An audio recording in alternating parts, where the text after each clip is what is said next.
Welcome to the Coast to Coast podcast, brought to you by Play Picks and the Lines. Coming to you from the West Coast, Josh Lander, joined as always by my guy, Nate Weitzer, chilling on the East Coast. We are looking at a few more awards coming up for this 21-22 NBA season. Some most improved players, some rookies that we'll talk about, and try to get ahead of what we don't know yet in terms of those rookies, right? We haven't seen them play, but there is a lot to look at in terms of who will actually even have an opportunity in the minutes to do so. But before we do, as always, if you still need a FanDuel or a DraftKings account, head to fdpicks.com or dkpicks.com and find those listings in your area. Nate, let's take a look, starting with Rookie of the Year. Yeah, Rookie of the Year, unlike MVP, is an award that I think you can bet on preseason because these guys, once they start to light it up, their odds usually get shorter, sometimes even into the negatives. So we have the number one overall pick. Cade Cunningham is the favorite, slightly at DraftKings plus 250 ahead of number two pick, Jalen Green, who's plus 275. Then Jalen Suggs out of Gonzaga, now in the Magic, is plus 700. Evan Mobley, the 7-footer with bounce on the Cavs, is plus 800. Scotty Barnes, who's going to be getting a role right away with the Raptors, I think, plus 1,200. Alperen Sengun on the Rockets. Don't really know anything about him. He's from Turkey. The Rockets are terrible, so he'll get some minutes. Davion Mitchell, Baylor star, plus 1,800 in a crowded Kings backcourt. Your boy Jonathan Kuminga on the Warriors, but he's out for the first couple weeks, I believe, with an injury. James Bouknight on the feisty, spicy Hornets. UConn. Then you have guys at plus 3,000. Jalen Johnson on the Hawks. Chris Duarte on the Pacers. And Josh Giddey, who's intriguing because he's on the Thunder and they don't play anybody who has experience. But I'm going to just lead off and say this is the easiest awards bet for me, maybe the easiest preseason bet that I'm going to make all year. I'm going to bet on Jalen Green to win Rookie of the Year and not think twice about it. It's just a difference in mentality between him and Cade Cunningham, and you love the fact that he hates going number two to Cunningham. He already went at him in the preseason. He's going to go at him any chance he gets and just go at anyone in front of him.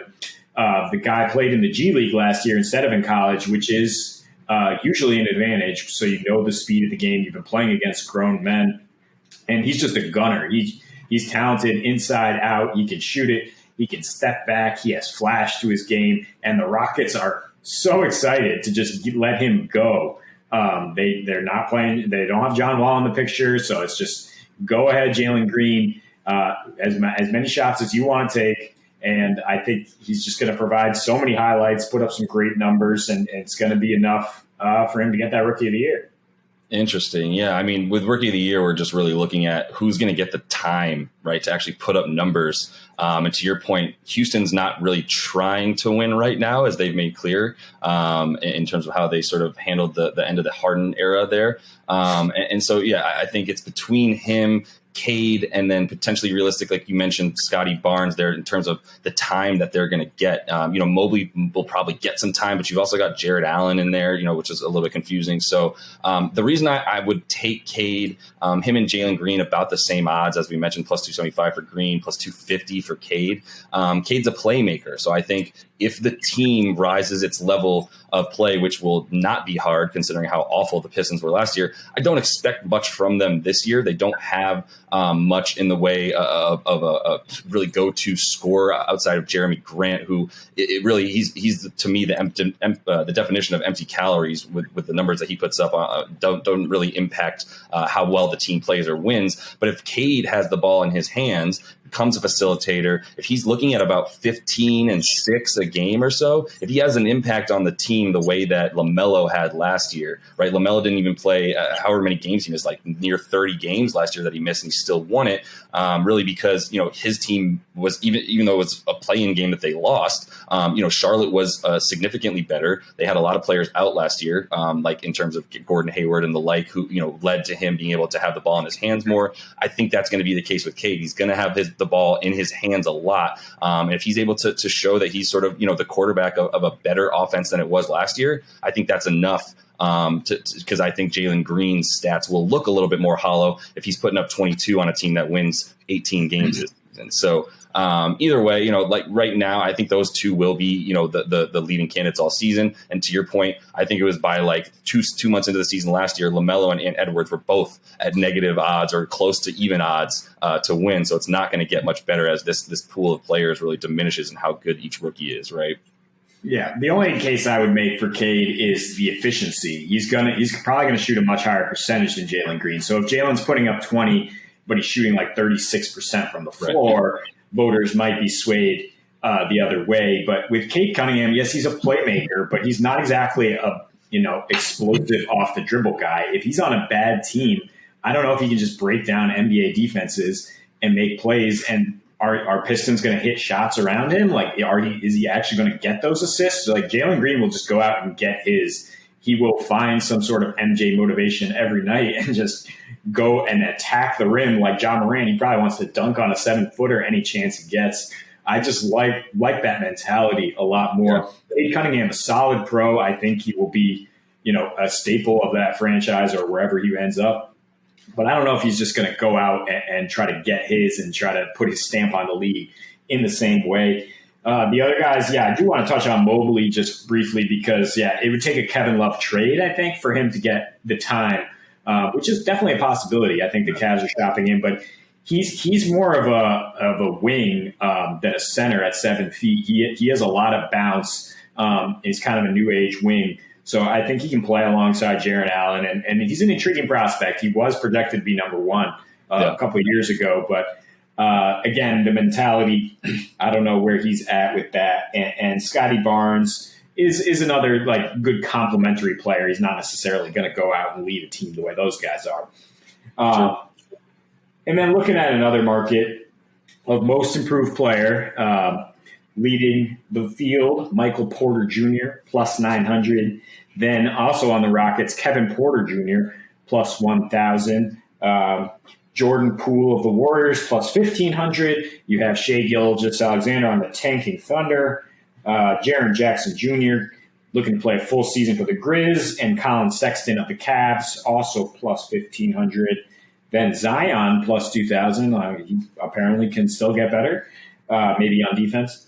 Christian Wood plus 2,200. Really would have won this award last year, I think, if he was going to. He made that huge leap. Also on the Cavs, Darius Garland.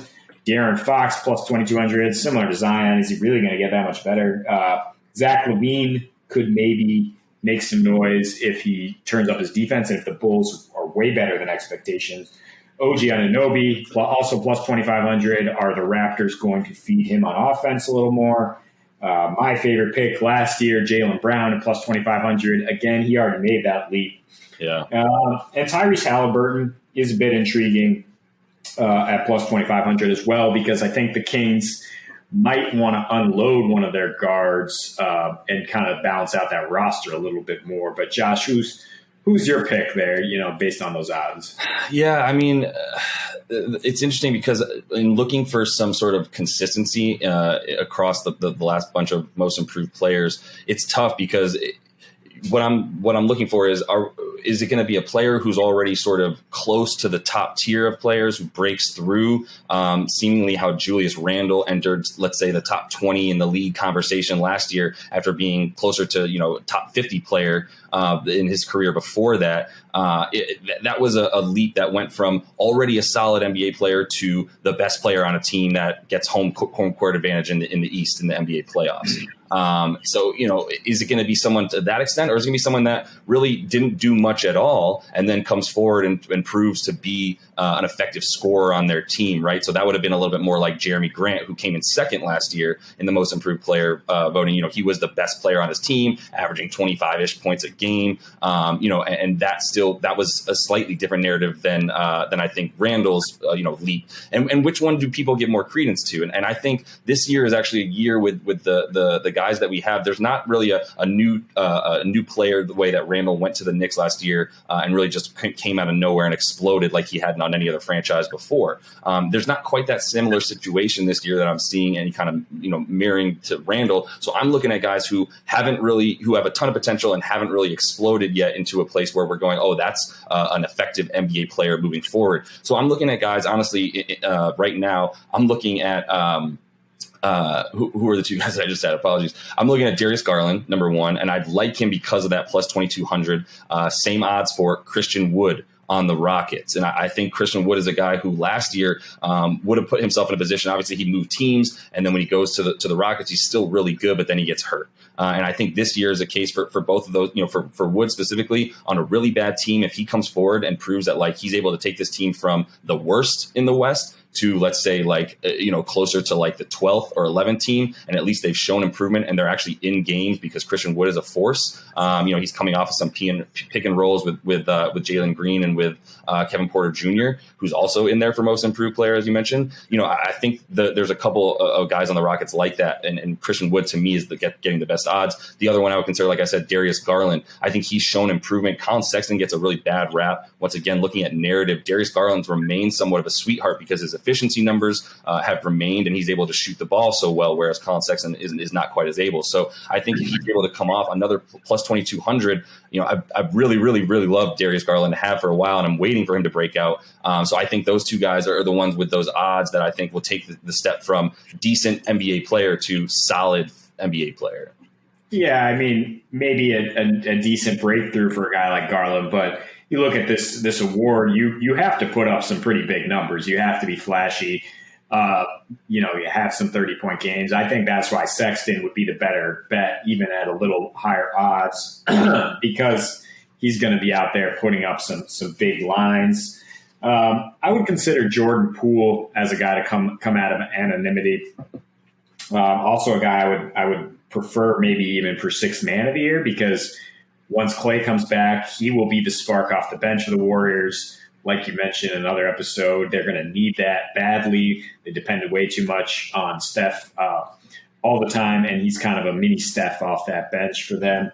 But in terms of most improved, I think I would stick with one of the two favorites, MPJ or KPJ, as they're just going to put up huge numbers, especially Kevin Porter Jr., just like with the Rockets with Jalen Green. They're going to give him all the run he wants. And he said he's trying to average 10 assists per game. If he can do that, he's definitely going to catch the eye of voters. Defensive player of the year as well, an intriguing market. Never really gets beyond the favorites, does it? It's always Rudy Gobert, first and foremost, and he is leading at plus 340. Ben Simmons is also plus 350. I guess, odds makers assuming he could be on another team and be out to prove himself as a great defensive player still. On the Anthony Davis, maybe the Cavs. AD at plus 700, always a tough guy to beat defensively. Miles Turner led the league in blocks last year, plus 700. Embiid, we've talked about his health, plus 900. And then Giannis at plus 1,000. I will throw in there Matisse Thybulle at plus 2,000. If Simmons is gone, then he takes on a huge role as a defender, and he is a great defender. But my pick would just be the plain and simple, because this award, like I said, doesn't really go to a dark horse very often. No. It'd just be Giannis at great odds. He had great odds for MVP or Defensive Player of the Year. Just put up great analytics. The last 2 years when he won MVP, it was down a little bit during the regular season last year, but you saw him figure some things out in the playoffs and in the finals. Just made some absurd defensive plays. What comes to mind is guarding the dribbler on a pick and roll and then somehow jumping backwards and blocking the lob man as well. If you can do the job of two defenders as yourself, I think you deserve some hardware if you can do that all season.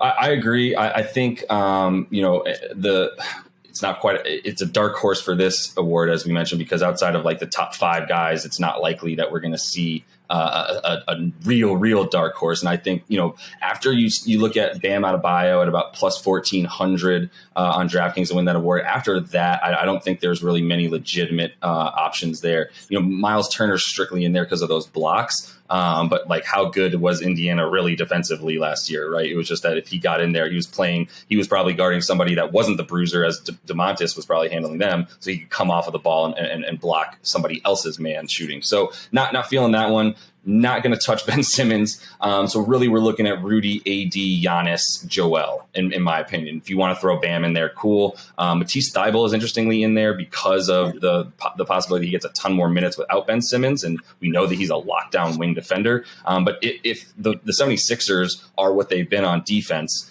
I actually like Joel for the Defensive Player of the Year more than I like him for MVP, because I think if Joel plays, let's say he does miss 15 games, I think even if he does miss that amount, you could still win Defensive Player of the Year if your team is 1 or 2 in defensive rating, like the 76ers have been for the last couple seasons, because of him in large part. And obviously Ben Simmons has helped that, being an incredible on-ball and off-ball defender all over the floor. But it really comes down to Joel in the middle. The guy that I'll throw out there that I'm not touching, Rudy at plus 340. But I do like the idea of AD at plus 700, because we know the Lakers are going to be good on defense again with he and LeBron on the court. If AD stays healthy, he's mentioned he wants to play a lot more 5 this season, right? If he plays a lot more 5 this season, I think we're looking at him being seen as the anchor of the defense, number 1. So you got the narrative. And then number 2, if he's going to be playing some small ball 5 in there as well, well, now we're talking about him being able to fly all over the court, cause problems for big guys before they even get into the paint,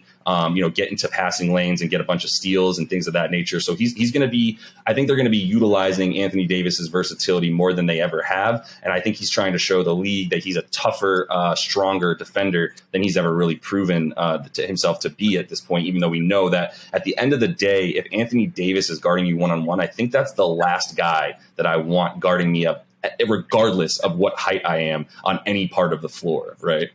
Yeah, absolutely. I mean, with AD and Embiid, though, it's just health. It's a question of health, and they've proven that they can't stay healthy. So that is a risky bet, but a good bet if he can get through. And we'd be remiss if we didn't mention Clint Capella, actually, at plus 3,500.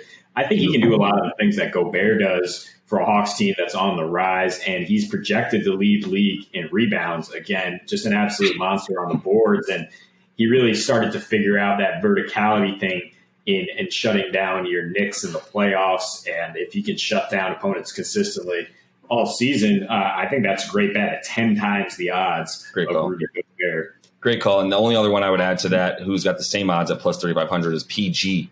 And the reason I would take, just bring him up too, is because if Miles Turner is going to be in there plus 700 because he gets blocks, then Paul George should be in there because he gets steals, right? And especially without Kawhi being on the floor and getting a lot of the defensive credit for when the Clippers succeed on that end of the floor. Now it's about, Paul George being able to lock down probably the best player on the other team, the best wing player on the other team every time that he steps on the floor. And if he does that to the tune of 2+ steals a game, and the Clips show themselves defensively, which Ty Lue has had a bunch of really good defensive teams. Granted, they had LeBron on them, but that would be another one at plus 3,500 there with Clint. Those are 2 really solid odds as well. So any thoughts before we close on the other 2 awards? Probably our least favorites, Coach of the Year or Sixth Man.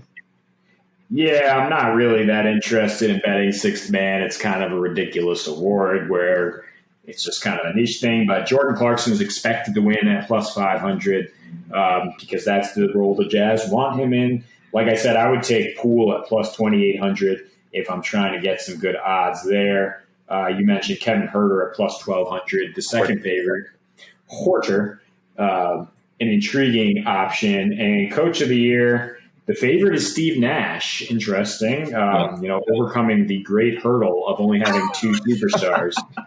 Only having the great hurdle of 2 of the best players in the last 15 years on his team. Yeah. Eric Spoelstra at 950 and Billy Donovan intriguing at plus 1,000 because the Bulls have a lot of talent, not a lot of talent that makes sense together. And if he can make it make sense, then he might deserve some consideration. Absolutely. I mean, Billy Donovan, it's really going to be about how good the Bulls are on defense, and that'll go pretty much to his credit, right? If they can sustain any kind of defensive ability, that'll be all Billy D, as there's no one really on that team that you look at and go, oh, defensive stopper. Yeah. I mean, the odds are all pretty packed together here because, I mean, how are you supposed to bet this preseason? Yeah. You have to see how the team looks, but Yeah. any thoughts that you like? No, I mean, once again, it's one of those things with Jordan Clarkson where I think he's like way above the rest in terms of the favorite for sixth man at plus 500. I don't think those are going to get better. I think by the time he's averaging 18 points a game into December and January, those will be negative odds for you, and that list will look a lot smaller. So this is where, you want to take someone in the pack before it gets separated and there's no more good odds to take. And the only other guy I would throw in there, probably for most improved as well, is Cam Payne. Looking to see if he can continue his playoff campaign into this regular season. I apologize for that. And if he is, if he took a legit step forward, then both, most improved player about plus 3,000 and as well as sixth man of the year plus 2,500. The Suns are going to be good. And if Cam Payne's coming off the bench and providing offense and backing up Chris Paul effectively, then he could win that award. Coach of the year, Billy D, sure, I guess. Narrative, once again, it's going to be as like they're a most improved team. Is that where the award goes for this? I don't really know. But I don't think that Steve Nash at plus 850 is even worth it when you consider they already won 50-plus games in a short season last year. They're going to win 50 again this year, if not 60. So if they win 65 games or something crazy like that, and it's like a Steve Kerr on the Warriors kind of deal from a while back, I could see it, but not worth it at 850 right now. And don't really much care for that Coach of the Year award either way, but thought we would throw it in there. So either way, Nate, we will end it on that. Had a good time talking about these awards with you guys. We'll be talking about them, as we mentioned, moving on into the season as well, as those odds will change, and you can continue to bet on these things after the season starts as well. We are looking forward to that season tip-off as we record this, Nate. I believe we're under a week away, so cannot wait for that. We'll be back all season, 5 days a week at least for you guys with some of our best bets and picks, so make sure you stay tuned, and we will see you soon. Until then, happy betting.